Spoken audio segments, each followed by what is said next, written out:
আসসালামু আলাইকুম রহমতুল্লাহ। আশা করছি সবাই ভালো আছো। আজকে আমরা গতিবিদ্যা অধ্যায়ের আহ, বৃত্তাকার পথে যে গতি আছে সেটা নিয়ে আলোচনা করব। সেখানে কৌণিক গতি বা কৌণিক বেগ, কৌণিক ত্বরণ এই ব্যাপারগুলো আসবে। তোমরা এই চ্যাপ্টারটার অলরেডি প্রায় লাস্ট দিকে চলে এসছো। আমি তোমাদেরকে হলো রৈখিক গতির দুইটা ভিডিও দিছিলাম, একটা পরন্ত বস্তু আর নিক্ষিপ্ত বস্তুর একটা ভিডিও দিছি এই চ্যাপ্টারের উপর, তারপর একটা গ্রাফের উপর ভিডিও দিছি, প্রাসের উপর তিনটা ভিডিও দিছি। আজকে আমরা বৃত্তাকার পথে গতি পড়বো। ঠিক আছে, ধরো কোনো একটা বিন্দুকে কেন্দ্র করে বৃত্তাকার বা কোনো একটা অক্ষকে কেন্দ্র করে যখন বৃত্তাকার পথে কোনো একটা বস্তু গতিশীল থাকে তখন তার গতিটাকে বৃত্তীয় গতি বা বৃত্তাকার পথে গতি বলা হয়। বৃত্তাকার পথে গতির সাথেই রিলেটেড হচ্ছে বৃত্তাকার পথে গতির ক্ষেত্রে যখন বেগের পরিবর্তনটা বলি তখন আমরা কৌণিক বেগ বলবো। কি বলবো বলো তো? কৌণিক বেগ। কৌণিক বেগ, কৌণিক সরণ একটা টার্ম আসবে দেখবো আমরা একটু পরে। এগুলো কি, কোনটা কি পড়বো? কৌণিক সরণ, কৌণিক বেগ, আবার আসবে হলো কৌণিক ত্বরণ। এই তিনটা রাশি আমাদের একটু পরে আসবে। তাহলে এগুলা কোন গতির সাথে রিলেটেড বলতো? বৃত্তাকার পথে গতি। ঠিক আছে, এখন বৃত্তাকার পথে কোনো একটা বস্তু যখন ঘুরতে থাকে, ধরো হলো আমি শেপ থেকে একটা বৃত্তাকার নিয়ে নিলাম। ধরো বৃত্তাকার পথে এই যে কেন্দ্র, এই বৃত্তাকার পথটার কেন্দ্র হচ্ছিল এই জায়গায়। এখানে ধরো একটা বস্তু হচ্ছিল কি এই ঘুরছে এভাবে।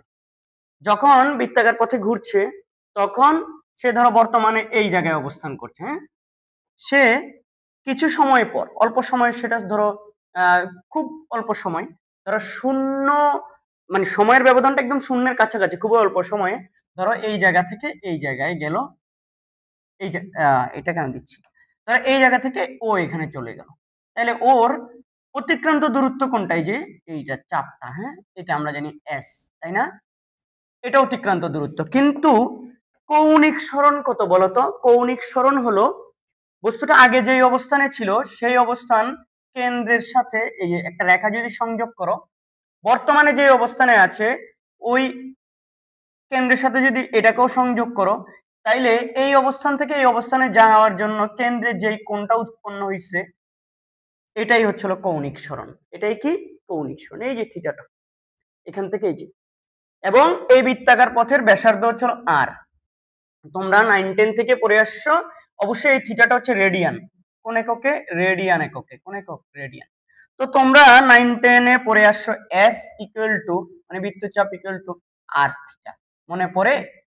মানে এই যে এস, এই এস মানে এই দূরত্বটা, রৈখিক দূরত্বটা হচ্ছে হলো ব্যাসার্ধ ইনটু থিটা। থিটা কোন এককে? রেডিয়ান এককে। কোন এককে? রেডিয়ান। থিটাটা কিন্তু রেডিয়ান এককে হবে। ঠিক আছে, এটা মনে রাখতে হবে। তাইলে আমাদের এই যে কৌণিক সরণ, এটাকে আমরা কি দ্বারা ডিনোট করব? থিটা দ্বারা ডিনোট করব। এই কৌণিক সরণের গড়, মানে তুমি যদি গড় খেয়াল করো, গড় সময়ে এই জিনিসটা বের করো। গড় সময় অ্যাকচুয়ালি বলা ভুল হবে, আসলে গড় সরণ বলবো আর কি। গড় সরণ ধরো চলো এই যে কৌণিক সরণ, এটা থেকে ধরো এখান থেকে যাইতে 10 মিনিট লাগছে। এইটাকে যদি তুমি হচ্ছিল 10 মিনিট সময় দিয়ে ভাগ করো, তাইলে সরণকে ভাগ করলে সময় দিয়ে তুমি কি পাবা? বেগ পাবা। এই বেগটাই হচ্ছিল কৌণিক বেগ। কি বেগ? অ্যাকচুয়ালি কৌণিক বেগ। এটা গড় বেগ, গড় কৌণিক বেগ। কি ধরনের কৌণিক বেগ? গড়। আমি ভুলে হচ্ছিল তখন গড় সময়ের কথাটা বলেছিলাম। দেখো সময়কে, সরি সরণকে, কৌণিক সরণকে তুমি যদি মোট সময় দ্বারা কি করে দাও? ভাগ করে দাও, তাহলে গড় কৌণিক বেগ পাবা। তবে যদি হচ্ছে হলো সময়ের ব্যবধানটা, এখানে যদি সময়ের ব্যবধান কি বলতো? সময়ের ব্যবধান খুব অল্প হয়, যেটা শূন্যের কাছাকাছি হয়, তখন সরণের ব্যবধানটাও খুব ছোট হবে না? সরণটা থিটাটা। তাহলে তখন যদি সময়ের ব্যবধান যখন শূন্যের কাছাকাছি, তখন কৌণিক সরণটা হচ্ছে হলো, যদি আমি ডি থিটা ধরি, সময়ের ব্যবধানটা যদি ডিটি ধরি যেটা শূন্যের কাছাকাছি, এই সরণের হারটা টাইম দ্বারা যদি ডি থিটাকে ভাগ করো, তাইলে তুমি হচ্ছে হলো যেই বেগটা পাবে সেই বেগটা হচ্ছে হলো কৌণিক বেগ বা তাৎক্ষণিক কৌণিক বেগ। তাইলে কৌণিক বেগ বলতে এটাকেই বুঝায় যে সময়ের ব্যবধান শূন্যের কাছাকাছি হলে কৌণিক সরণের পরিবর্তনের হারকে কি বলে? কৌণিক বেগ বলে বা তাৎক্ষণিক কৌণিক বেগ। তাহলে এটাই হচ্ছে হলো কৌণিক বেগ। মনে রাখবে, কৌণিক বেগ বা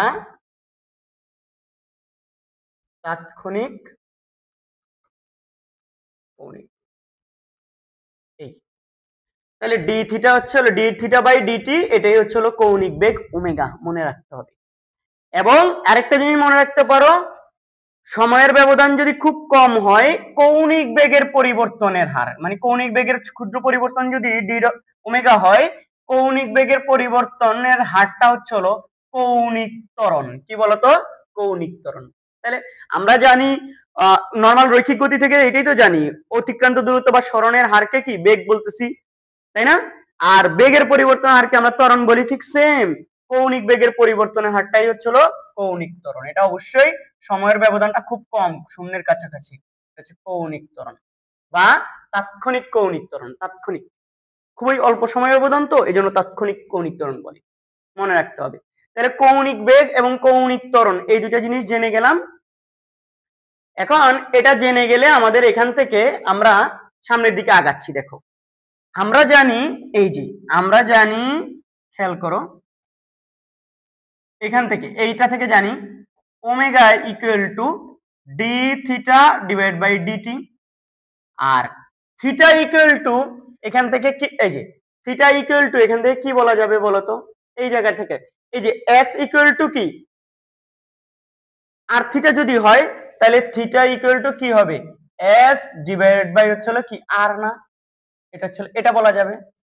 আবার এটা না বলে আমরা এখান থেকে না এসে ধরো আবার আমরা 19 এ তো রৈখিক বেগের ক্ষেত্রে পড়েছি, বি ইকুয়াল টু কি বলতো, ডিএস বাই ডিটি না।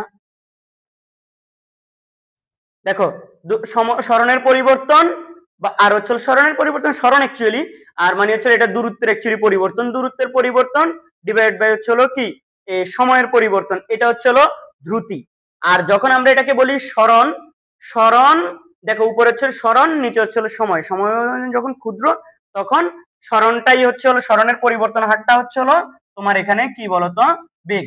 এবং সেই বেগ এটা যদি তুমি এখানে ডি বাই ডিটি, এই খেয়াল কর স্যাররা, এই যে ডি বাই ডিটি এই জায়গায় যদি এখন এস এর জায়গায় তুমি যদি কি আর থিটা বসাও, আগেরটা দিয়ে ওমেগাটা দিয়ে করলে তখন আমাকে এস বাই আর বসাতে হতো, এই জন্য আমি এটা নিচ্ছি না।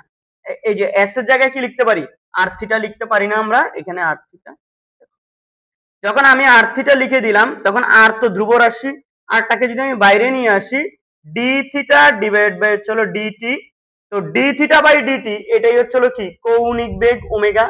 তাইলে সুতরাং আর ওমেগা, এটাকে বলা যায় আর ওমেগা, সুতরাং ভি রৈখিক বেগ, এটা তো আমরা রৈখিক বেগ জানি, রৈখিক বেগ ইকুয়াল টু বৃত্তাকার পথের ব্যাসার্ধ ইনটু কি কৌণিক বেগ। এবং এটার একক যেহেতু রেডিয়ান মনে রাখবে, আর এটার একক হচ্ছে সেকেন্ড, তাহলে ওমেগার একক হবে রেডিয়ান পার সেকেন্ড। আর এটার একক যেহেতু এখন রেডিয়ান পার সেকেন্ড, ওমেগার একক যা, ওমেগার পরিবর্তনের একক তো তাই, তাহলে এটা যদি রেডিয়ান পার সেকেন্ড হয়, তাহলে এটা যদি সেকেন্ড হয়, তাহলে এটার একক কি হবে বলতো, রেডিয়ান পার সেকেন্ড স্কয়ার বা রেডিয়ান সেকেন্ড ইনভার্স 2। ঠিক আছে, এককগুলো মনে রেখো কোনটার একক কি হবে। তাহলে এখানেও ঠিক সেম, এইটা হবে কি রেডিয়ান পার সেকেন্ড, এটা হবে কি মিটার, এটা হবে কি মিটার পার সেকেন্ড, মনে থাকবে। তাহলে হচ্ছে কৌণিক বেগের সাথে এটা সম্পর্ক বুঝে গেছি। আচ্ছা, যদি বুঝে যাই, এবার আসো রৈখিক ত্বরণ কি ছিল আমাদের বলতো, রৈখিক ত্বরণ এটা হচ্ছে আবার বলছি রৈখিক বেগ, এটা রৈখিক বেগ ভি ইকুয়াল টু হচ্ছে ওমেগা আর বা আর ওমেগা, এটা মনে রাখিও কিন্তু, এটা অঙ্ক করতে লাগবে আমাদের। এবার আসো রৈখিক ত্বরণ, খেয়াল করো রৈখিক ত্বরণ, ওকে, এই রৈখিক ত্বরণ যদি এ হয় ইকুয়াল টু, দেখো রৈখিক ত্বরণ এ ইকুয়াল টু আমরা পড়ছিলাম ডিভি বাই ডিটি, বেগের পরিবর্তনের হারটা হচ্ছে হলো কি ত্বরণ, রৈখিক ত্বরণ। এই যে ডি বাই ডিটি, খেয়াল করো ডি বাই ডিটি, তো ডি বাই ডিটি এখানে ভি, এখানে ভি এর জায়গায় খেয়াল করিও, ভি এর জায়গায় এখন তুমি অনেক কিছু বলতে পারো, আমরা এটাকে রৈখিক মানে ত্বরণের সাথে সম্পর্কিত করব। এই যে এই জায়গায় দেখো তো, এই ভি ইকুয়াল টু আমরা কি জানি বলতো, ডিএস বাই ডিটি জানি, কি জানি ডিএস বাই ডিটি, জানো কিনা বলো। তার আগে তুমি এখান থেকে আরো একটা কাজ করতে পারো, এই যে মানে আমরা এই যে এই সম্পর্কটা এখান থেকে এটা নিতে চাচ্ছি, এই যে তুমি চিন্তা করো ভি ইকুয়াল টু চলো এখন কি এই যে d by dt R theta, বলো ঠিক আছে। তো অন্যভাবে যদি আমরা এই জিনিসটাকে এটাকে কয়েক ভাবে তুমি করতে পারো, এই জাস্ট এখান থেকে আমরা ভিটাকে হচ্ছে কি ভি ইকুয়াল টু, দেখো তো v equal to d by dt R theta, এই যে ভি ইকুয়াল টু এটা, ঠিক আছে। তো আমরা এখন এটাকে বলতো, তুমি যদি হচ্ছে হলো এইটুকু বাই এই যে ডি বাই ডিটি, এখানে এই আর কে বাইরে রেখে, প্রথমে আর কে বাইরে রেখে ডি থিটা বাই ডিটি এভাবে লিখো, তাইলে প্রথমেই তুমি এটা কি পেয়ে যাবে বলতো, ওমেগা পাবে। ওই যে আমরা জানি এটাই তো ওমেগা, এই যে এখানে লেখা আছে না ডি থিটা বাই ডিটি, তাহলে ডি এই যে আরটাকে আরো বাইরে নিয়ে আসতে হবে, আর এখানে হচ্ছে ডিটি, আর এটা যখন হয়ে যাবে ডি থিটা বাই ডিটি তখন এটা কি ওমেগা। তাহলে এখন দেখো এই জায়গাটাতে ডি ওমেগা বাই, এই জায়গাটায় খেয়াল করো, আর ইনটু এখন হচ্ছে হলো d omega divide by dt, আর ডি ওমেগা বাই ডিটি এটাই তো আলফা, তাহলে আর আলফা হয়ে যাচ্ছে না, আর আলফা। দেখো তার মানে হচ্ছে রৈখিক ত্বরণ ইকুয়াল টু, দেখো বৃত্তাকার পথের ব্যাসার্ধ ইনটু কি R, sorry alpha into alpha, alpha মানে আলফাটা কি কৌণিক ত্বরণ, তাহলে বলো সুতরাং এ ইকুয়াল টু দাঁড়াচ্ছে হলো আলফা আর বা এ আলফা, সরি আর আলফা, আর আলফা এই যেটা। তো এখানে আর রৈখিক এই যেটা, এটাকে দেখো আলফা আর লেখা যায়, এই যে এটাকে আমরা দেখো বিভিন্ন জায়গায় ভি ইকুয়াল টু লিখছো ওমেগা আর, আর ওমেগা আর ওমেগা আর তো সেম, এটাই সেম। তাহলে হচ্ছে হলো রৈখিক ত্বরণ ইকুয়াল টু হচ্ছে হলো কৌণিক ত্বরণ ইনটু কি বৃত্তাকার পথের ব্যাসার্ধ, আর রৈখিক বেগ ইকুয়াল টু হচ্ছে কৌণিক বেগ ইনটু বৃত্তাকার পথের ব্যাসার্ধ। এই জিনিসগুলো সবার কাছে ক্লিয়ার হয়েছে কিনা?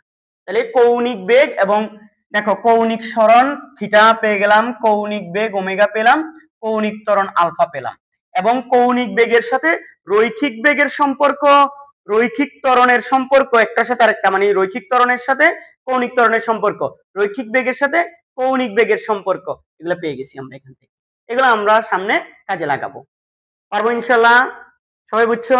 আচ্ছা, তো আমাদের যখন দেখবো যে একটা টার্ম আসে সুষম বৃত্তীয় গতি বা সুষম বৃত্তীয় বৃত্তাকার গতি, সুষম বৃত্তীয় গতি, যখন কোন বৃত্তাকার পথে, যখন কোন বৃত্তাকার পথে খেয়াল করো, যখন কোন বৃত্তাকার পথে একটা বস্তু ঘূর্ণায়মান থাকে, খেয়াল করি ঘূর্ণায়মান থাকে সমদ্রুতিতে, কিসে সমদ্রুতিতে, সমবেগে না সমদ্রুতিতে, মানে বেগের মানটা সবসময় একই থাকে, ও ঘুরছে ঘুরছে ঘুরছে, তখন এই বস্তুটার খেয়াল করো, এই বস্তুটার গতিকে ধরো বৃত্তাকার একটা পথে সমদ্রুতিতে একটা বস্তু ঘুরছে, তখন এটাকে সুষম বৃত্তীয় গতি বলা হয় বা সুষম দ্রুতিতে বৃত্তাকার গতি। এখানে হয় কি বেগের মানটা চেঞ্জ হয় না, মানে দ্রুতি চেঞ্জ হয় না, কিন্তু প্রতিনিয়ত বেগের দিকটা চেঞ্জ হয়। এই জন্য এই পথে ত্বরণ আছে, কি আছে ত্বরণ আছে। দেখো এখানে বৃত্তের স্পর্শক বরাবর ওর বেগের দিকটা থাকে, যখন সে এখানে থাকবে বস্তুটা এখানে ঘুরতে ঘুরতে থাকবে, তখন বেগের মানটা কিন্তু একই, এখানে যদি 2 মিটার পার সেকেন্ড হয়, দেখো এখানেও যদি 2 মিটার পার সেকেন্ড হয়, এখানে যখন আসে তখন সে স্পর্শক বরাবর এদিকে কাজ করবে, তখনও বেগের মান এটা কত 2 মিটার পার সেকেন্ড। এখানে দেখো এখানে বেগের মানটা 2 মিটার পার সেকেন্ড, বেগের মান শুধু মান, দিকটা হচ্ছে এক এক জায়গায় এক রকম। দেখো এখানে ভেক্টর চিহ্ন না দেই, এখানে বেগ যা এখানে বেগটা, কিন্তু এখানে দিকটা এইদিকে এখানে দিকটা এদিকে। যখন বস্তুটা, অনেকে বলে স্যার বস্তুটা এখানে থাকলে স্পর্শক বরাবর এইরকম, স্পর্শক বরাবর এই বরাবর কাজ করছে, ঠিক আছে, এই বরাবর এখানে হচ্ছে 2 মিটার পার সেকেন্ড বেগে আছে। স্যার এখানে থাকলে এখানে থাকলে হচ্ছে কি স্পর্শক বরাবর এদিকে হয়তো কাজ করছে 2 মিটার পার সেকেন্ড। তার মানে সব জায়গায় বেগের মান কি একই, কিন্তু দিকগুলা কি ভিন্ন ভিন্ন। তাহলে অবশ্যই দেখো সুষম বৃত্তীয় গতির ক্ষেত্রে দ্রুতি একই, কি দ্রুতি একই, কিন্তু বেগ ভিন্ন ভিন্ন, বেগ কি ভিন্ন ভিন্ন, অথবা বেগের মান একই কিন্তু বেগ ভিন্ন ভিন্ন। বেগ ভিন্ন ভিন্ন কেন বলতো? বেগের দিক ভিন্ন ভিন্ন। যে আমরা জানি বেগ একটা ভেক্টর রাশি, ভেক্টর রাশির ক্ষেত্রে মান অথবা দিক একটা চেঞ্জ হয়ে গেলেই কিন্তু পুরো রাশিটা চেঞ্জ হয়ে যায়, এটা আমরা জানি তো? জানি না, সবাই জানতে হবে স্যারেরা। তাইলে এবার দেখেন তো, আমরা এখানে বলতে পারি তাহলে সুষম বৃত্তীয় গতিতে কি থাকে বলতো? ত্বরণ থাকে। কি থাকে? ত্বরণ থাকবে, ত্বরণ থাকে মানে বেগের পরিবর্তনের হার থাকে, হার আছে, ত্বরণ থাকে, বেগের যেহেতু দিক পরিবর্তন হচ্ছে। এবং এই সুষম বৃত্তাকার গতিতে কেন্দ্রের দিকে একটা ত্বরণ থাকবে না, এই যে বস্তুটার কেন্দ্রের দিকে একটা ত্বরণ থাকে, এই ত্বরণটাকে বলা হয় কেন্দ্রমুখী ত্বরণ। কি কেন্দ্রমুখী ত্বরণ। এবং এই কেন্দ্রমুখী ত্বরণের মান খেয়াল করো, কেন্দ্রমুখী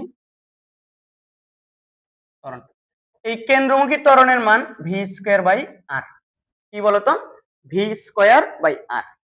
এবং মনে রাখতে হবে এই কেন্দ্রমুখী ত্বরণ হচ্ছে আর এর বিপরীত। যদি তুমি এই কেন্দ্রমুখী ত্বরণের ভেক্টর রূপ লিখো তাহলে এটাকে লিখতে হবে এরকম, যে v square by r square, এখানে হচ্ছে আর একটা ভেক্টর, ঠিক আছে, আর এখানে একটা মাইনাস, এভাবে।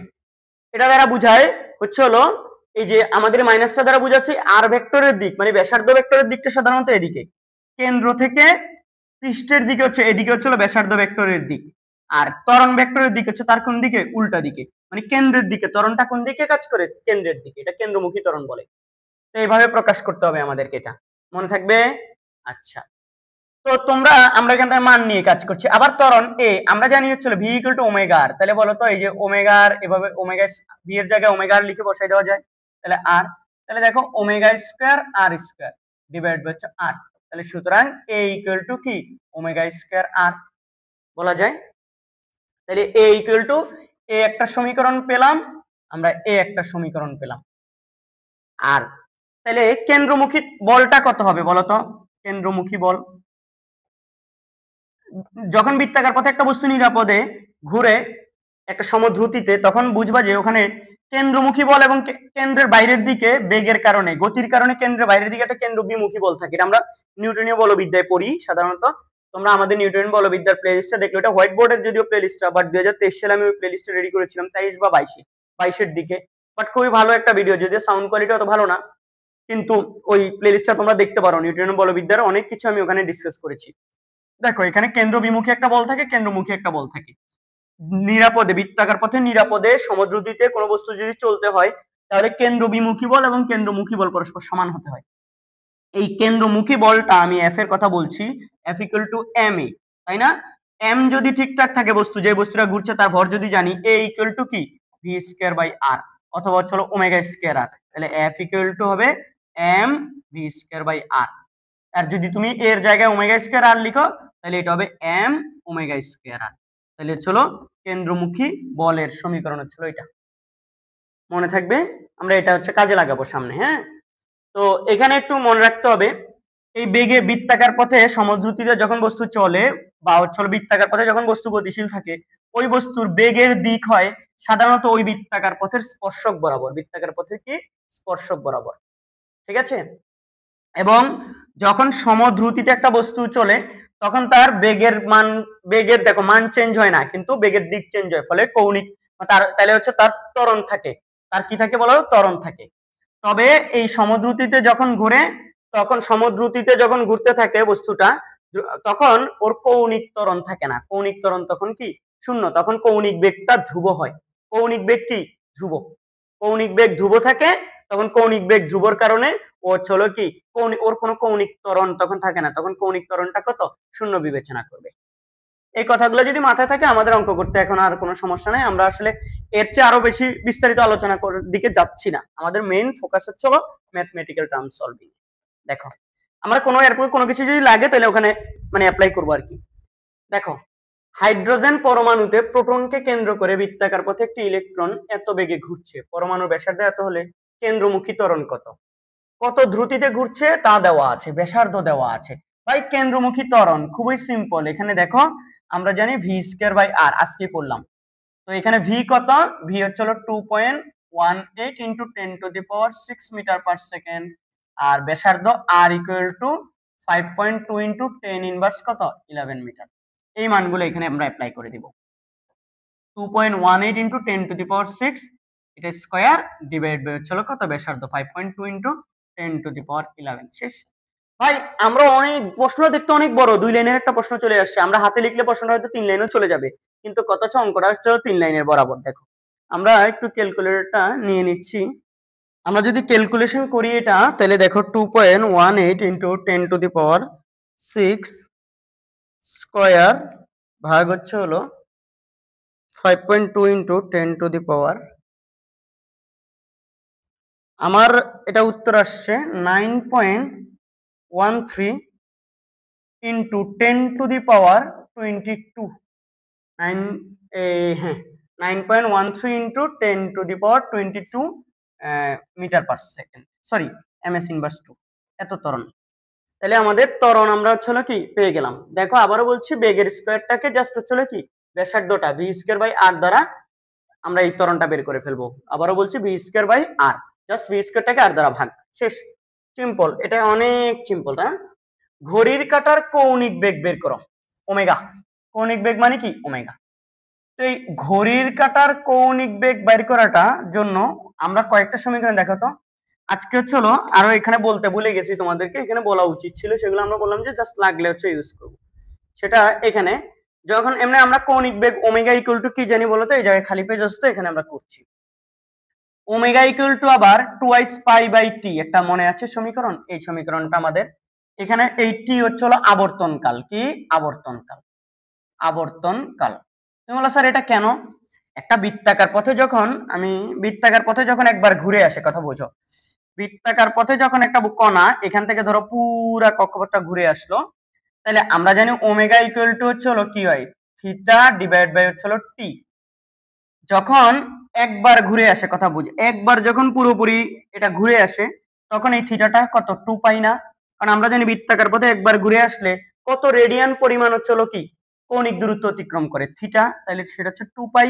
আর 2 পাই আবার একবার ঘুরে আসার সময়টাকে আমরা আবর্তনকাল বলতে পারি, এটাকে টি। এর omega equal to twice pi by T, এখান থেকে আসতে পারে। ঠিক আছে, তাহলে এইটা এখানে আবর্তনকাল। এই তাইলে হচ্ছে এখান থেকেও কিন্তু radian per second, omega equal to কি, এটা কোন এককে, রেডিয়ান এককে। তাহলে 2 পাই, পাই এর মান 3.1416, তাহলে এটা omega equal to twice pi by T. এটা মনে আছে তো তোমাদের?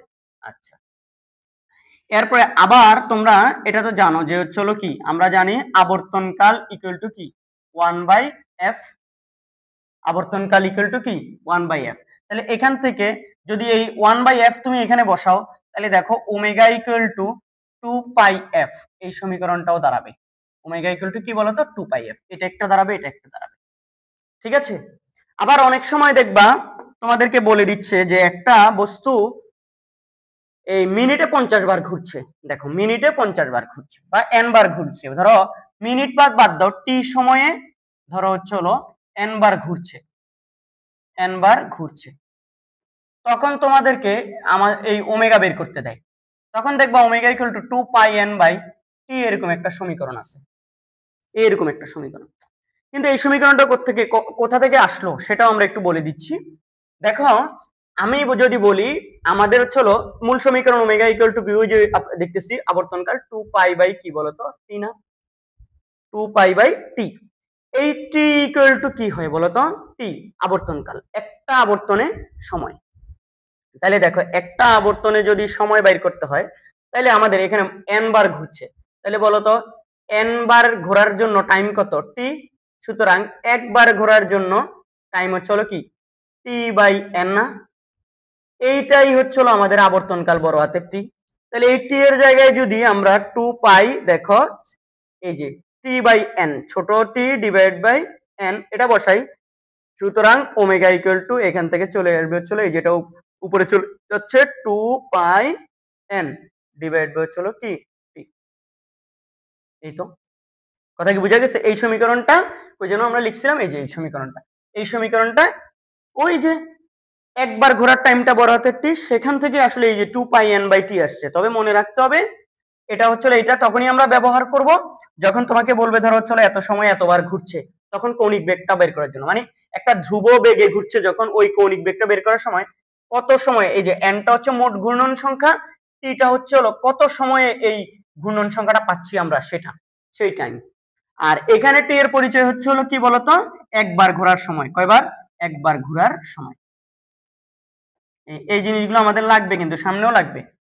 আর আরো জিনিস হচ্ছিল, এগুলো যেহেতু আসছে আমরা এগুলো হচ্ছিল আমরা যেমন রৈখিক বেগের ক্ষেত্রে খেয়াল করো, রৈখিক বেগের ক্ষেত্রে যেমন আমরা পড়ছি, কি পড়ছিলাম বলতো স্যাররা? রৈখিক বেগের ক্ষেত্রে আমরা V equal two V nought plus এটি পড়ছি, S equal two V naught t plus half এটি পড়ছি, যখন হচ্ছিল সম ত্বরণে একটা বস্তু রৈখিক গতিতে গতিশীল থাকে। আবার ভি স্কয়ার ইকুয়াল টু পড়ছি হচ্ছিল V naught square plus 2s, বলা ঠিক কিনা? তারপর আবার আমরা পড়ছি হচ্ছে হলো এই s ইকুয়াল টু হচ্ছে হলো v nought plus v divide by 2 into t, এই সূত্র পড়ছি। যখন আমরা বৃত্তীয় গতি বা বৃত্তাকার গতিতে অর্থাৎ কৌণিক বেগের সময় চলে আসবে, এই সমীকরণটা রূপ হয়ে যাবে তখন ওমেগা শেষ কৌণিক বেগ ইকুয়াল টু আদি কৌণিক বেগ প্লাস আলফা টি কৌণিক ত্বরণ। এটা হয়ে যাবে থিটা, এস এর জায়গায় হয়ে যাবে কৌণিক সরণ থিটা। থিটা ইকুয়াল টু হয়ে যাবে omega nought t plus half alpha t square. তারপর এখান থেকে হচ্ছে হলো ভি স্কয়ার হয়ে যাবে হচ্ছে হলো ভি স্কয়ার হয়ে যাবে omega square omega not square plus 2 alpha theta. S এর জায়গায় থিটা হয়ে যাবে, এর জায়গায় আলফা হবে, সূত্রগুলো সেম থাকবে। এই থিটা এস ইকুয়াল টু সেটা থিটা ইকুয়াল টু হয়ে যাবে omega nought plus omega divide by 2 into হয়ে যাবে কি টি। এই হচ্ছে হলো কৌণিক গতির ক্ষেত্রে আমরা এই সূত্রগুলো অ্যাপ্লাই করব। ওকে, আচ্ছা আশা করি সবাই বুঝতেছো তো? সহজ না? সহজ, অত কঠিন না স্যাররা। তাহলে আমাদের রৈখিক গতির ক্ষেত্রে সমত্বরণে চলমান বস্তুর ক্ষেত্রে আমরা এই সূত্রগুলো অ্যাপ্লাই করি, কৌণিক গতির ক্ষেত্রে সমত্বরণে চলমান বস্তুর হচ্ছে হলো কি সূত্রগুলো আমরা এগুলো অ্যাপ্লাই করব। ঠিক আছে, যেখানে কৌণিক দেখো যেখানে কৌণিক ত্বরণ থাকবে সেখানে কৌণিক বেগ কি থাকবে না, ধ্রুব থাকবে না, এটা মাথায় রাখিও। হ্যাঁ, আচ্ছা আমরা এই সূত্রগুলো একটু পরে অ্যাপ্লাই করব, বিভিন্ন জায়গায় লাগবে। এটা হচ্ছে আবারও বলি, এটা হচ্ছে হলো কি আদি কৌণিক বেগ, আদি কৌণিক বেগ, যে কৌণিক বেগে এখানে তো অবশ্যই এগুলো কি তো কৌণিক ত্বরণ আছে মানে হচ্ছে হলো এই বেগগুলো চেঞ্জ হচ্ছে, তাহলে এটা আদি না, সরি একটু ভুল বলে ফেলছি। দেখো এটা হচ্ছে শেষ, এটা হচ্ছে আদি কৌণিক বেগ মানে শুরুতে যত বেগে ঘুরছিল কৌণিক বেগে, লাস্টে এটা যেহেতু হচ্ছে ত্বরণ যদি ধনাত্মক হয় তাহলে এটা শেষ বেগটা বেশি হবে, আর যদি ত্বরণ ঋণাত্মক হয় মন্দন হয় তখন এটা কম হবে, এভাবে বের করতে হবে।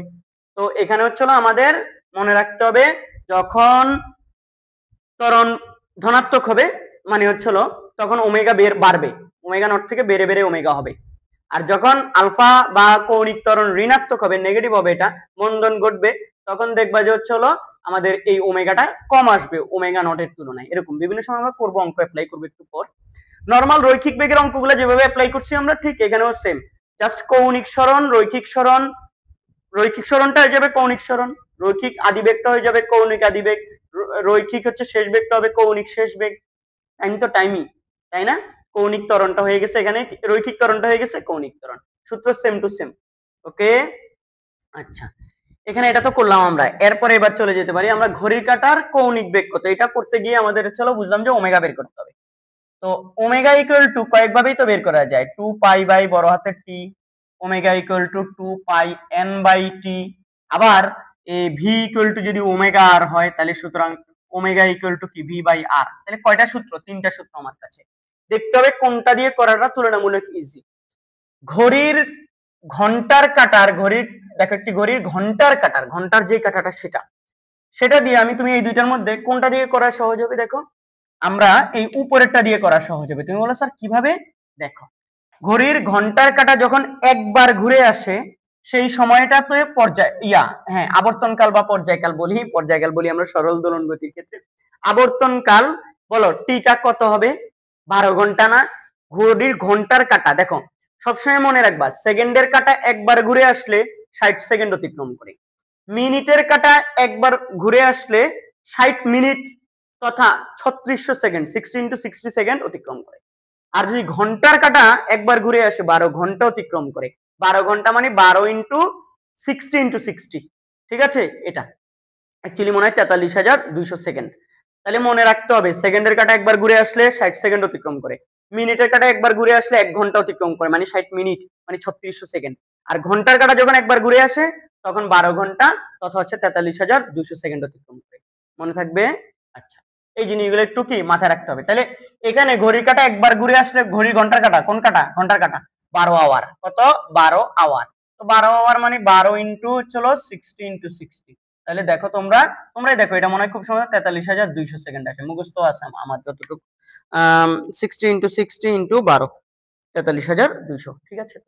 কারণ আমরা জানি একদিনে হচ্ছে কি 86,400 সেকেন্ড, একদিনে যদি 86,400 সেকেন্ড হয় 12 ঘন্টা হচ্ছে একদিনের অর্ধেক, তাহলে 43,200 সেকেন্ড।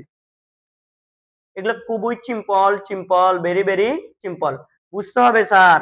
আমি হচ্ছে কম বুঝি, আপনারাও কম বুঝলে হবে, আপনারা আরো ভালো বুঝতে হবে আমার থেকে।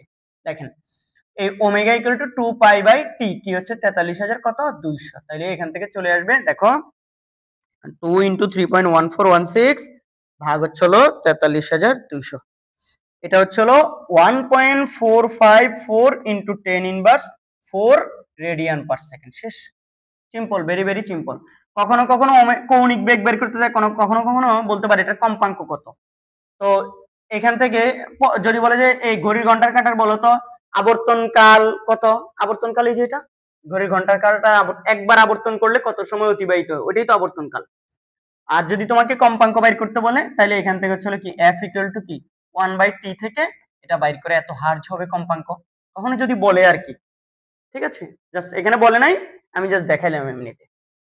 এরপরে দেখো তো একটি সেকেন্ডের কাটার কৌণিক বেগ কত ভাই, এটা এখন তোমার পারা উচিত।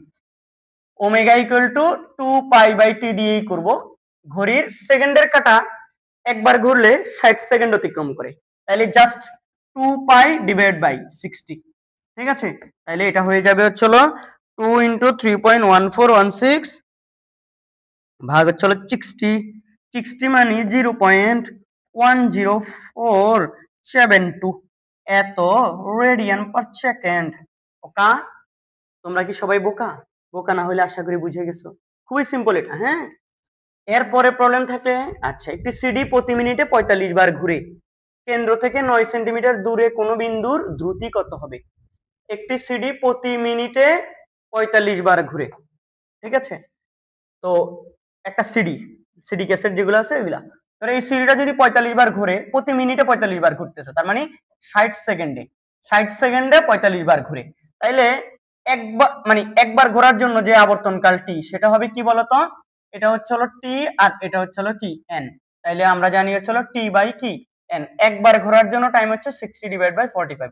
এটা নিয়ে বের করে আমরা এই ওমেগা ইকুয়াল টু 2π/t থেকে ওমেগা বের করে নিব। অনেকে বলে স্যার ওমেগা বের করে আমার কাজ কি? আমাকে বলছে বিন্দু ধ্রুতি কত, ধ্রুতি মানে ভি ভি, এই ধ্রুতি। আর সেটা আমরা জানি ভি ইকুয়াল টু কি ওমেগা, আর মনে আছে? এখানে অ্যাপ্লাই করে দিব। তাইলে এটা 2π/t, টি হচ্ছে কত 60/45। আচ্ছা, এটা ছিল 2 × 3.1416 ইন্টু হচ্ছে হলো এটা হচ্ছে 4.7124 রেডিয়ান পার সেকেন্ড।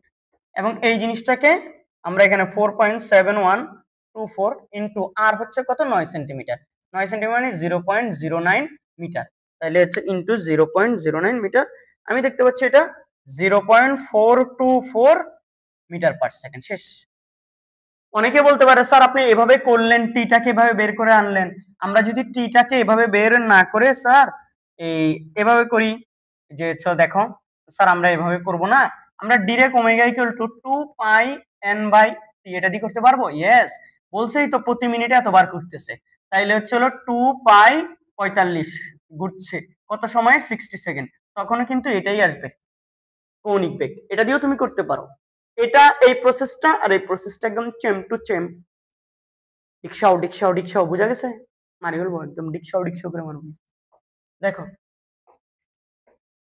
এবার আসো, একটি দেয়াল ঘড়ির মিনিটের কাটার দৈর্ঘ্য এত হলে এ কৌণিক বেগ প্রান্তের রৈখিক বেগ নির্ণয় করো। ঘড়ির কাটার দৈর্ঘ্য এত, হ্যাঁ এর দৈর্ঘ্য, কৌণিক বেগ এবং প্রান্তের রৈখিক বেগ। ঠিক আছে, তো রৈখিক বেগটা এখানে কৌণিক বেগটা খেয়াল করো, আমাদের প্রান্তে যখন রৈখিক বেগ বের করতে হবে ভি ইকুয়াল টু, তাহলে আমরা ওমেগা আর থেকে বের করব। এটা বের করার জন্য আর তো দেওয়া আছে 18 সেন্টিমিটার, ওমেগাটা আগে বের করে আনতে হবে। বলছেই তো অলরেডি যে কৌণিক বেগ প্রথমে লাগবে। তো কৌণিক বেগ ওমেগা ইকুয়াল টু, এটা কিসের কাটা? মিনিটের কাটা, 2π/t। তো আমি বলছিলাম একবার মিনিটের কাটা ঘুরে আসলে কত 60 মিনিট, 60 মিনিট মানে 3600 সেকেন্ড, তাহলে এটা 2π/ কত 3600 সেকেন্ড, তাইলেই তো এত রেডিয়ান পার সেকেন্ড। 2 × 3.1416 ভাগ 3600, 1.75 ইন্টু 10 ইনভার্স কত 3 রেডিয়ান পার সেকেন্ড, মিনিটের কাটার কৌণিক বেগ। এটাকে নিয়ে তুমি এখানে অ্যাপ্লাই করে দাও, 1.75 ইন্টু হচ্ছে হলো 10 ইনভার্স 3, আর ওই 18 সেকেন্ড হবে 0.18 মিটার, তাহলে ইন্টু 0.18, এই জন্য এটা হবে 3.1416 ইন্টু 10 ইনভার্স কত 4 এত মিটার পার সেকেন্ড। শেষ। Simple, very very simple. এগুলো কঠিন কিছু, একদম জাস্ট ডাটা দেওয়া আছে, সূত্রে বসাচ্ছি, আনসার চলে আসছে। ওকা। আচ্ছা, তোমরা কি বোকা? আচ্ছা, তোমরা বোকা না হইলে আমার ভিডিও দেখো। বোকা তো অবশ্যই।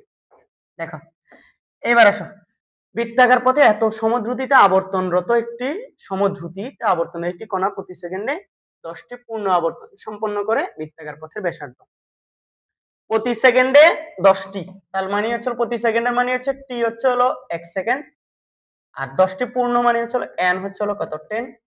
তাহলে omega equal to 2 pi n by T, এখান থেকে ওমেগা বের করে নিতে পারবো। 2 পাই n 10, টি হচ্ছে হলো 1, তাহলে হচ্ছে যা আসে আর কি এখানে 20 পাই, এত রেডিয়ান পার সেকেন্ড। পাই এর মান বসাতে পারি, বসালাম না আর কি। স্যার এটা কেন করলেন হুদাই? আমি জানি না কি চাইছে। ও ব্যাসার্ধ চাইছে। তো ব্যাসার্ধ যদি চাই, ভি আছে যেখানে দেখো, ভি আমরা জানি হচ্ছে হলো ভি ইকুয়াল টু হচ্ছে হলো কি ওমেগা আর, এখান থেকে আর বাইর করতে হলে ভি বাই ওমেগা।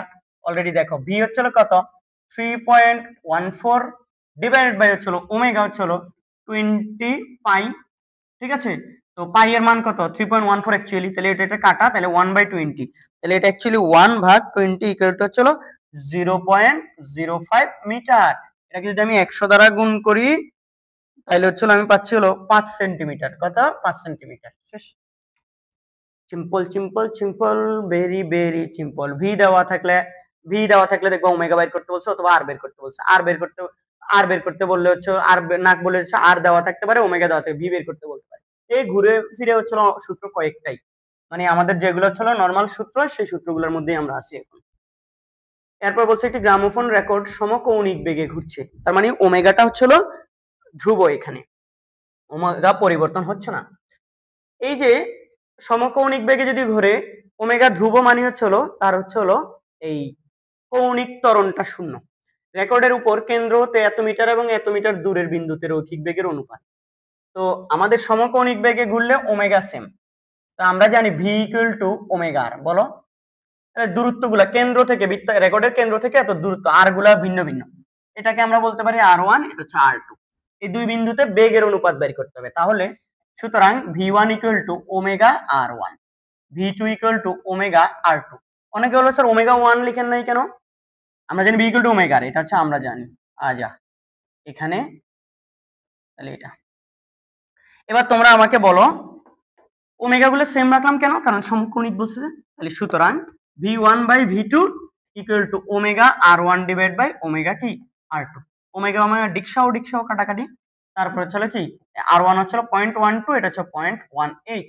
তুমি চাইলে 0.06 দ্বারা ভাগ করো, তাহলে উপরেরটা 2 আসবে, আর নিচেরটা হচ্ছে কি এই 3 এরকম আসবে না।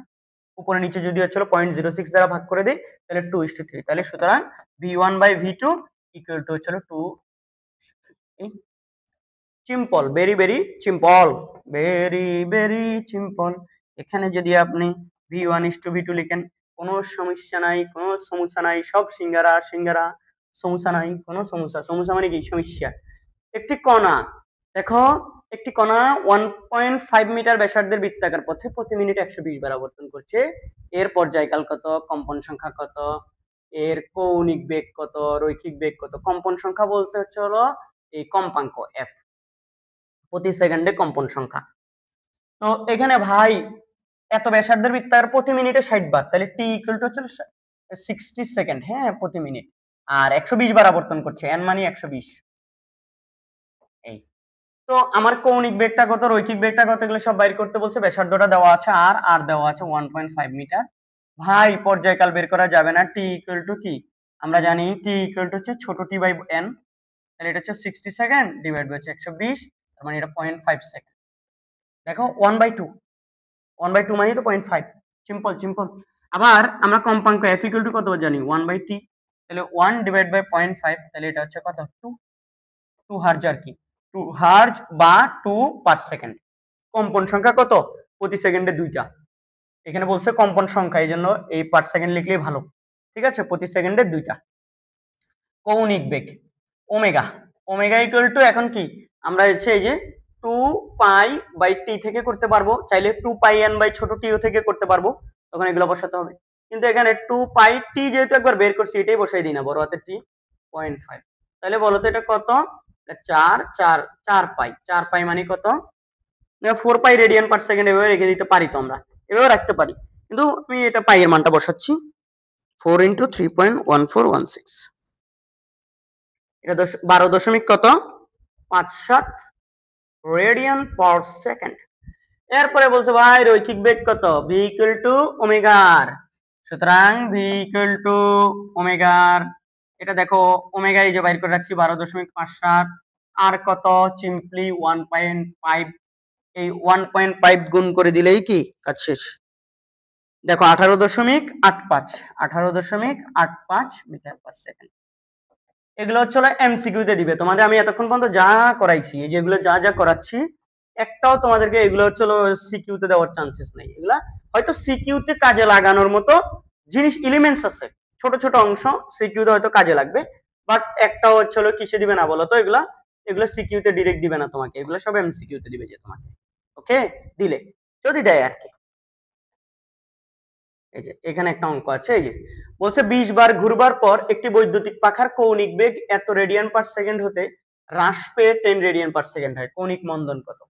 এখানে কিন্তু কৌণিক বেগটা ধ্রুব না, কৌণিক বেগটা ধ্রুব না।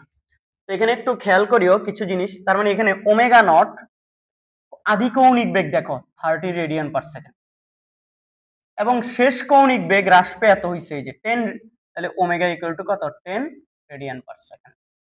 আমাদেরকে বাইর করতে বলছে আলফা,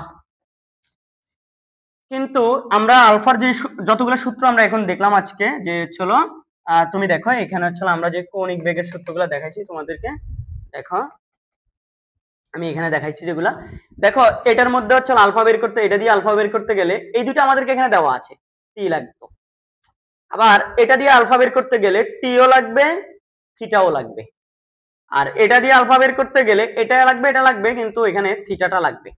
তাহলে আসলে এইটার মধ্যে দুইটা অজানা রাশি, আর এইগুলোর মধ্যে হচ্ছে কি একটা করে অজানা রাশি। তো কোনোভাবে হয় টি অথবা যদি থিটা কোনো একটা বের করে আনতে পারি, তাইলে কিন্তু এই সূত্র থেকে আলফা অথবা এই সূত্র থেকে আলফা বের করতে পারবো। তাইলে এখানে আমাদের দেখি কোনোভাবে কি কিছু করা যায় কিনা, এরকম কিছু ডাটা আছে কিনা। এখানে এখানে একটা জাস্ট টাইম দিছে 20 বার ঘোরার পর, তার মানে শুরুতে এত বেগে ঘুরছিল, 20 বার ঘুরলো ঘুরতে যত ঘুরছে তত তার বেগ হ্রাস পাইতে পাইতে এত কৌণিক বেগ হয়েছে।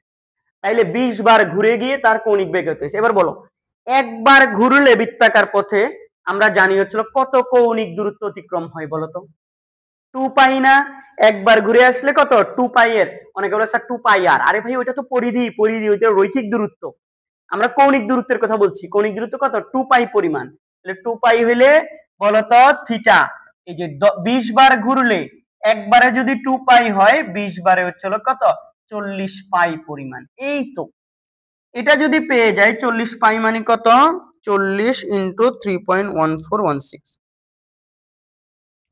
এটা হচ্ছে 125.664 এত রেডিয়ান, থিটার একক কি radian. Sir omega not omega theta জানি, তাইলে এখন আমরা চাইলে আমরা জানি ওই যে আমরা জানি যে কোনো সূত্র দিয়ে তুমি হচ্ছে দেখো এই এটা থেকে যে হচ্ছে তুমি চাইলে হচ্ছে কি এই যে ডিরেক্ট এটা অ্যাপ্লাই করে দাও, omega square equal to omega not square two alpha theta, বা omega square minus omega not square equal to 2 alpha theta. তাহলে সুতরাং আলফা ইকুয়াল টু হচ্ছে omega square minus omega not square divide by 2 theta. তাহলে omega square মানে omega কত বলো তো, ওই যে 10 এই সিম্পল এটা 10, তাহলে 10 স্কয়ার মাইনাস হচ্ছে 30 square divide by 2 into theta, theta হচ্ছে 125.664। তাহলে এখান থেকে যা আসবে তোমরা দেখো এই 100 900 তাহলে মাইনাস 800, 800 ভাগ হচ্ছে 2 আরো ভাগ হচ্ছে 125.664, দেখো এটা minus 3.18 radian per second square. তাহলে মাইনাস আসার অর্থ কি এক্ষেত্রে মন্দন ঘটছে, এবং দেখেই বোঝা যাচ্ছে বেগ হ্রাস পেয়ে বলছে, তো হ্রাস পেয়ে মানে মন্দন হয়েছে। তাহলে এবার এখানে দেখো, তাহলে সুতরাং আমার বলছি সুতরাং কৌণিক মন্দন, সুতরাং কৌণিক মন্দন। যখন আমি মন্দন শব্দটা আগে বলে ফেলতেছি তাহলে হচ্ছে তখন আর মাইনাস বলবো না, 3.18 রেডিয়ান এস ইনভার্স শেষ। ঠিক আছে, কৌণিক মন্দন হচ্ছে এটা, আর হচ্ছে এটা হচ্ছে কৌণিক ত্বরণ বললে মাইনাস এত, মাইনাসটা কি বুঝায় মন্দন বুঝায়। ওকে, আর কেউ যদি বলে যে না স্যার আগে থেকেই তো হ্রাস পেয়ে বলছে, তো আমি যদি চলো এখানে হচ্ছে একটা আগে থেকেই মাইনাস দিয়ে নেই স্যার, এখানে যদি একটা মাইনাস দিয়ে অঙ্কটা করি, করতে পারবা, তাহলে এটা তখন পজিটিভ আসবে। ডিরেক্ট তুমি আগে থেকেই মন্দন ধরে নিছো, কারণ হ্রাস পাইছে তাই। আমি এভাবে করি, আমি সবসময় প্লাস দিয়ে করি, মাইনাস আসলে কি বুঝবো, মন্দন বুঝবো, এবং মন্দন যখন আগে বলে ফেলছি সমান চিহ্নের আগে, তখন ওখান থেকে মাইনাসটা ওমিট করে দিচ্ছি। ওকা, বুঝছো? সহজ না? এগুলো পারতে হবে, এগুলো পারতে হবে, এগুলো না পারলে কেমনে, মায়ের মায়ের মায়ের। দেখো, সুইচ অন করার পর একটা বৈদ্যুতিক পাখা 5 বার ঘোরার পর 300 আরপিএম বেগ অর্জন করে। পাখাটির কৌণিক ত্বরণ কত, কত সময় পর পাখাটি 300 আরপিএম বেগ অর্জন করে নির্ণয় করো। স্যাররা এইটা চমৎকার। সুইচ অন করার সময় আদি বেগ কত, 0, আর ওমেগা হচ্ছিল এখন কত, 300 আরপিএম। ঠিক আছে, আরপিএম মানে হচ্ছে রেভলিউশন পার মিনিট, তাই না? প্রতি মিনিটে কতবার ঘুরে এটা।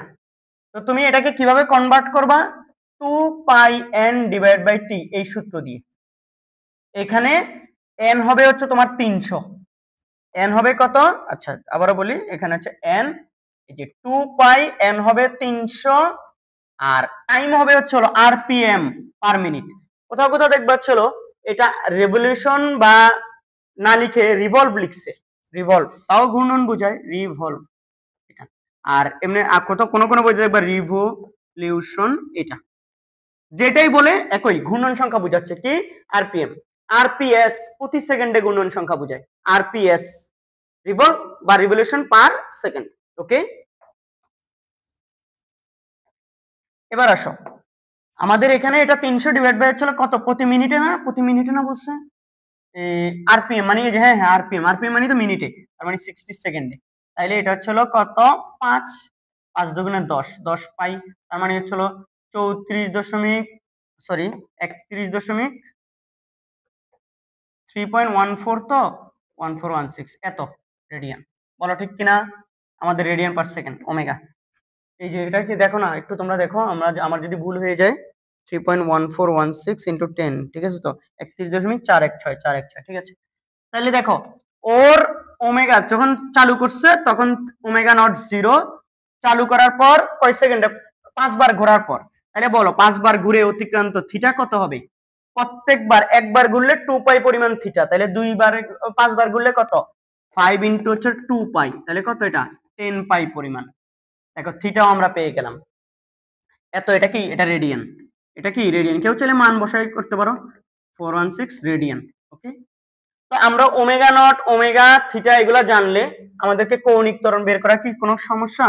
আজকে জানলাম, আমরা জানি omega square equal to omega not square plus 2 alpha theta. এখান থেকে তুমি থিটা বসায় দাও, এটা এগুলো সব বসায় দাও, আগের একটু আগে যেটা করছি ওটা অনুযায়ী তুমি এখান থেকে কি বের করো, এই আলফা বের করো, আমি আর করাবো না, এটা তোমার দায়িত্ব, সব ধরাই দিছি। কত সময় পরে পাখাটি এত আরপিএম অর্জন করবে, তাইলে কত সময় পরে এত আরপিএম, কত সময় বলতে হচ্ছিল কি একদম শুরু থেকে কত সময় পর, নাকি হচ্ছিল এই 300, ও আচ্ছা সরি, এটা তো 300 আরপিএম, হ্যাঁ, কত সময় পরে এত অর্জন করবে, তার মানে হচ্ছিল সময়টা বের করতে বলছে, মানে 5 বার ঘুরতে সময় যেটা সেটা। তো এটা কি ভাই আলফা বের করার পর এটা পারা যাবে না? অবশ্যই তুমি এখান থেকে পারবা। শেষ বেগ ওমেগা, দেখো আমরা জানি এই যে এখান থেকে বের করো, omega equal to omega nought plus alpha t, এখান থেকেই তো তুমি ওমেগা বসায় দিবা এইটা, এই যে এটা, আর ওমেগা নট 0 বসায় দিবা, এই যে এখান থেকে আলফা নিয়ে এখানে বসায় দিবা, টি এখান থেকে বের হয়ে চলে আসবে, শেষ।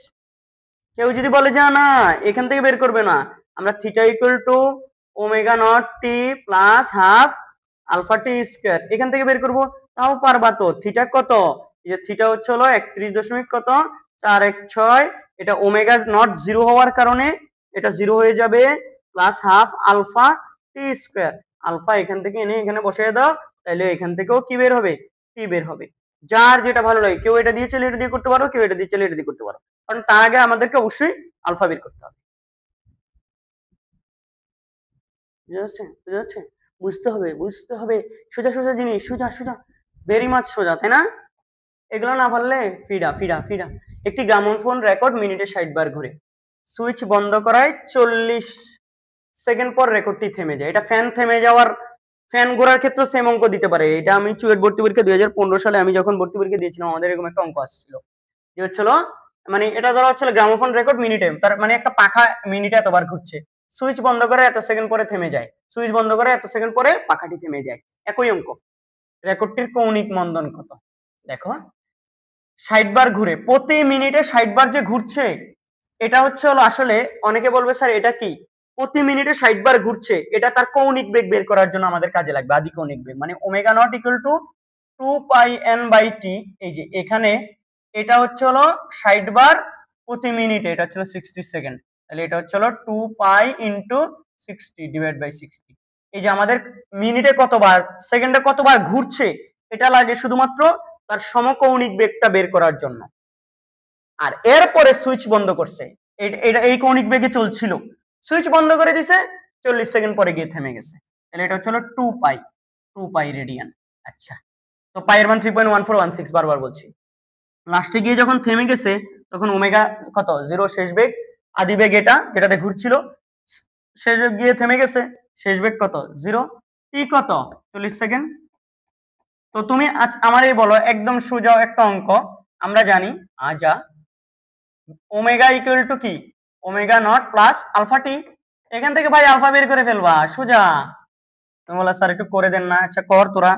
এই ওমেগা কত 0, ওমেগা নট কত 2 পাই প্লাস আলফা টি কত 40 সেকেন্ড, এটা এই পাশে আসলে মাইনাস হয়ে যাবে, তাহলে মাইনাস 2 ইন্টু 3.1416 ভাগ হচ্ছে 40।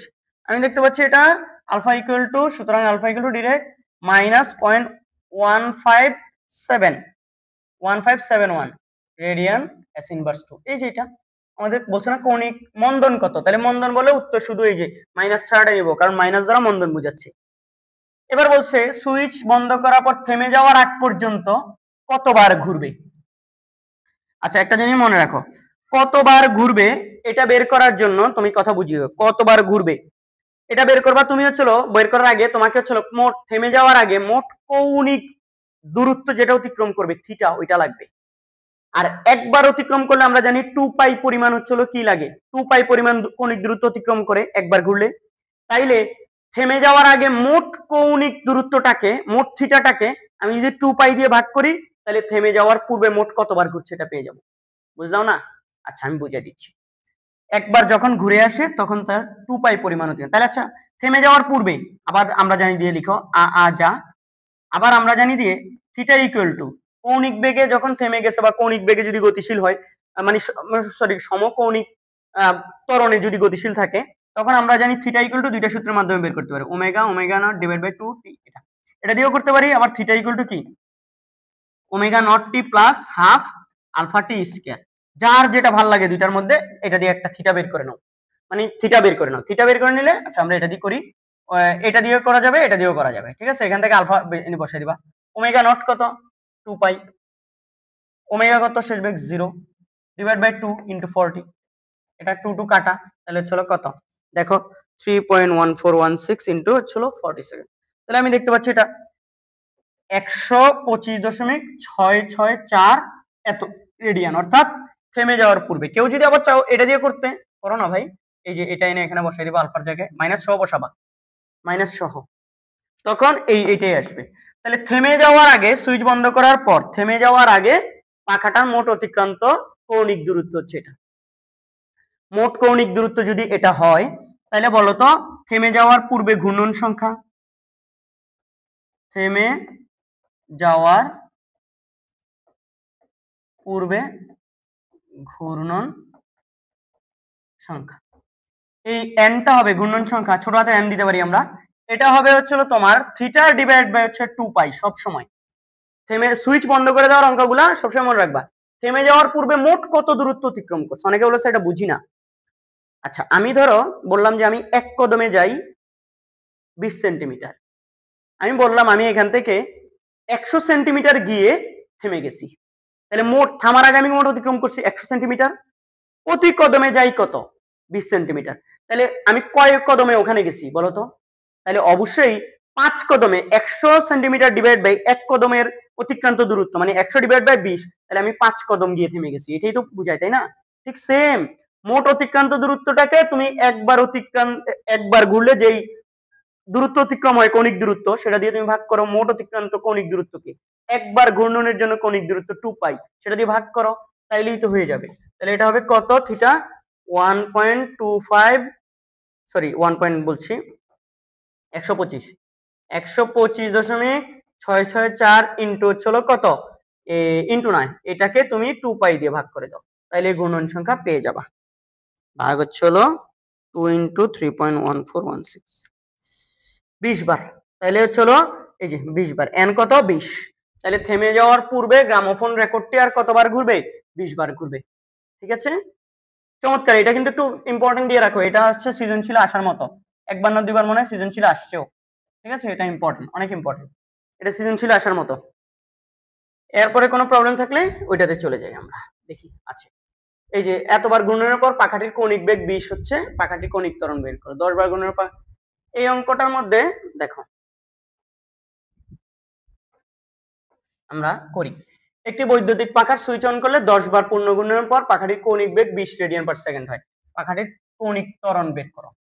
তাহলে শুরুতে কৌণিক বেগ 0 ছিল, তারপর এখন ওমেগা হয়ে গেছে কত? 20 রেডিয়ান পার সেকেন্ড। কয়বার? 20 রেডিয়ান পার সেকেন্ড। তাহলে কোণটির 10 বার ঘোরার পর তাহলে থিটা হবে কত? একবার ঘুরলে 2π, তাহলে 10 বার ঘোরার পর থিটা হচ্ছে 2π ইন্টু 10, তাহলে কত? 20π। এটা হচ্ছে থিটা। এখন আমাদেরকে কৌণিক ত্বরণ বের করতে বলছে, তো আমরা জানি ভাই omega square equal to omega not square two alpha theta. এখান থেকে তুমি ভাই কি বের করবা? আলফা বের করবা, শেষ। এই কৌণিক ত্বরণটা বের করতে বলছে যখন 10 বার ঘূর্ণনে পাখাটির সমকৌণিক বেগ প্রাপ্ত হলে। 10 বার ঘূর্ণনে এত কৌণিক বেগ প্রাপ্ত হইছে, তো অঙ্কে উদ্দীপকে এটাই বলছিল। এই যে 1 নাম্বার করা শেষ। একবার 10 বার ঘুরলে 10 বার ঘূর্ণনে পাখাটির সমকৌণিক বেগ প্রাপ্ত হলে কৌণিক ত্বরণ কত? এই যে শেষ, তো 10 বার ঘুরে এটা। আর যখন আরেকবার বলছে হচ্ছে হলো যে পাখাটা যদি 8 বার ঘূর্ণনে পাখাটির সমকৌণিক বেগ প্রাপ্ত হয়, মানে এই বেগটা যদি সে 8 বার ঘুরে অর্জন করে, তাইলে তখন ত্বরণ কত হবে ওইটা বের করতে বলছে। ত্বরণ আরেকবার, এই যে এইটা দুই ক্ষেত্রে ত্বরণ বের করতে বলছে। এক ক্ষেত্রে হচ্ছে 10 বার ঘুরে যদি সে এই বেগটা অর্জন করে, তাহলে 10 বার ঘোরার ক্ষেত্রে থিটা হবে 20π, তাহলে সে বেগ কিন্তু এটাই অর্জন করবে, এই সমবেগটাই অর্জন করবে। এখানে কথা দেখে এটাই বোঝা যাচ্ছে। আবার 8 বার ঘূর্ণনে যদি পাখাটি সমকৌণিক বেগ প্রাপ্ত হয়, কোন সমকৌণিক? এটা।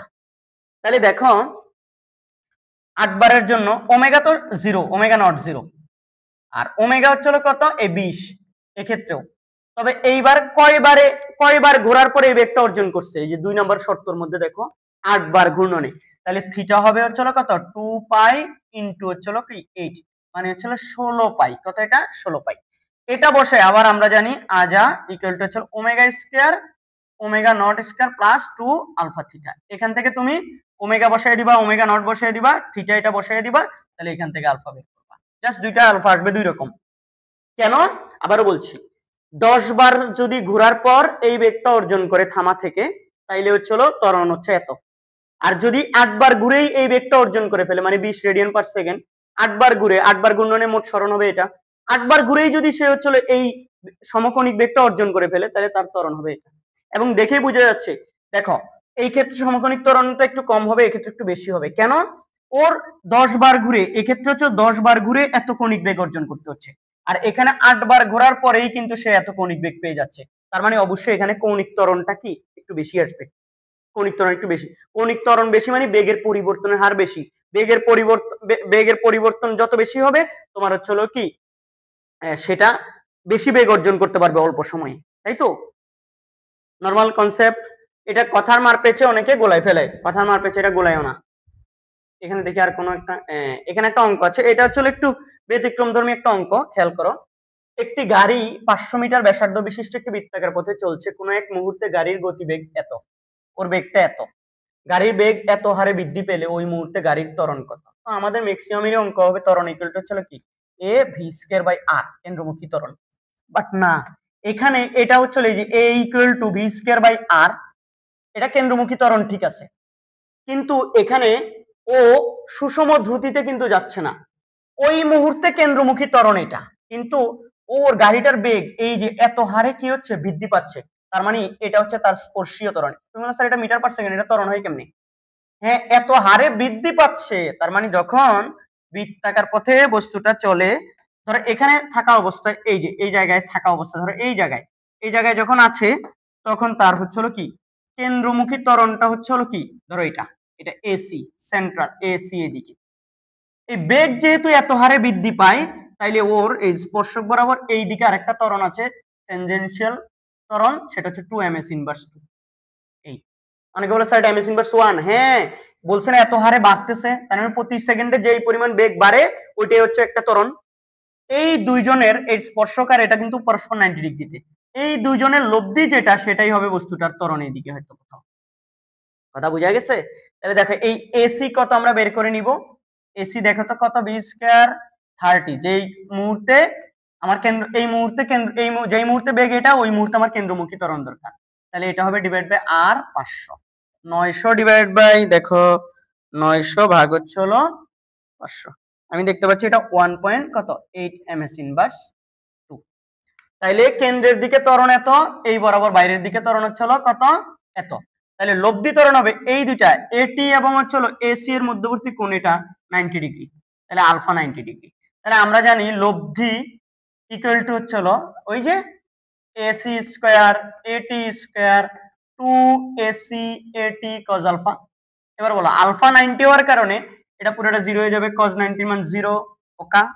আচ্ছা, তাহলে এটা সুতরাং এসি স্কয়ার প্লাস এটি স্কয়ার, এই যে এখান থেকে আমরা করে ফেলবো এটা এসি কত, আমরা এইমাত্র বের করলাম 1.8 স্কয়ার প্লাস হচ্ছে হলো 2 স্কয়ার, রুট করলে হচ্ছে হলো, আমি দেখতে পাচ্ছি এটা এই ডিরেক্ট একবারে করে ফেলছি আর কি, ঠিক আছে। এটা চাইলে কেউ তোমরা লিখতে পারো 1.8 স্কয়ার প্লাস 2 স্কয়ার, যার যা আসে। এরপর এটা आंसर আসবে, আচ্ছা আমি দেখতে পাচ্ছি 2.69 radian per second, sorry ms inverse 2, সবগুলাই তো এখানে ms ইনভার্স 1 এনেছি, ms ইনভার্স 2 শেষ। এটাই হচ্ছিল বস্তুটার ত্বরণ, ঠিক আছে।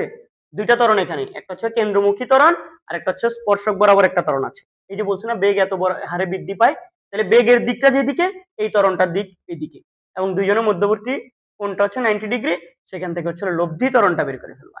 লব্ধি ত্বরণটাই হবে ওই মুহূর্তে গাড়িটার ত্বরণ। এটা একটু মনে রাখবা, এটাও একটু ইম্পর্টেন্ট দিতে পারো তোমরা, এটাও পরীক্ষা আসার মতো, ঠিক আছে। এটাও ইম্পর্টেন্ট, স্টার মার্ক দিয়ে রাখো। আচ্ছা দেখি এরপরে আর কোনো প্রশ্ন আছে কিনা, এটা বুঝছো কিনা সবাই? এটা আশা করি বুঝছো তো। আচ্ছা এরপরে এটা হচ্ছে আমাদের ফেসবুক গ্রুপ, তোমরা চাইলে এখানে অ্যাড হয়ে থাকতে পারো, আমার সাথে কানেক্টেড থাকতে পারো, তোমাদের ফ্রেন্ডদেরকেও অ্যাড করতে পারো। তো এই ভিডিওতে আমি চেষ্টা করলাম হচ্ছে হলো তোমাদেরকে হচ্ছে হলো বৃত্তাকার পথে গতি এবং হচ্ছে হলো সমদ্রুতিতে বৃত্তীয় গতি যেটা আছে সেটা, এবং কৌণিক বেগের যে সূত্রগুলো আছে, কৌণিক গতির ক্ষেত্রে যে প্রযোজ্য সূত্রগুলা, সেগুলার রূপ এবং হচ্ছে হলো সেগুলোর অ্যাপ্লিকেশন, কিভাবে আমরা ম্যাথমেটিক্যাল টার্মগুলো ওইগুলা ব্যবহার করে সলভ করতে পারবো। আশা করি কারো সমস্যা হবে না। তারপর যদি কারো সমস্যা হয় কমেন্ট সেকশনে জানাইও, আর তোমরা অবশ্যই বেশি বেশি প্র্যাকটিস করবা। প্র্যাকটিস করতে করতে দেখবা যে হচ্ছে পারতেছো। Physics all about practice. আমরা বাংলাদেশের একাডেমিক সিস্টেমে যা পড়ি আসলে প্রকৃতপক্ষে ফিজিক্স পড়ি না। ফিজিক্সের আসলে হচ্ছে কি বলবো, ম্যাথমেটিক্যাল প্রবলেম সলভিং শিখি আমরা, হ্যাঁ, কিভাবে আসলে সলভ করে হচ্ছে পরীক্ষা ভালো করতে হয়। আমরা টিচাররাও তাই শিখাই। এই ম্যাথ সলভ করতে পারাটাই হচ্ছে তোমার জন্য হচ্ছে ক্রেডিটেড, মানে আমাদের পার্সপেক্টিভ, আমাদের বাংলাদেশের পার্সপেক্টিভে। বাট এরপরেও যদি তুমি পড়াশোনার বাইরে বা হচ্ছে ফিজিক্সের আরো থিওরি গুলো নিয়ে আরো ভালোভাবে চিন্তা করো এবং ভালোভাবে শিখো, হয়তো একটা সময় গিয়ে আমাদের চেয়েও ভালো শিখতে পারবা, ভালো হচ্ছে তুমি জানবা পারবা ইনশাল্লাহ। এবং সেই দোয়া তোমাদের প্রতি রইলো। কিন্তু তার আগে আমাদের হচ্ছে কি একাডেমিক রেজাল্টটা তো ভালো করতে হবে। তো একাডেমিক রেজাল্টের জন্য ম্যাথমেটিক্যাল টার্মগুলো বেশি বেশি প্র্যাকটিস করবা, ঠিক আছে। আজকে এতটুকু পর্যন্তই, অন্য কোনো ভিডিওতে অন্য কোনো টপিকে দেখা হবে ইনশাল্লাহ। সবাই ভালো থেকো, আমার জন্য, আমার আব্বু আম্মুর জন্য, আমার ফ্যামিলি মেম্বারদের জন্য বেশি বেশি দোয়া করবা। আল্লাহ হাফেজ।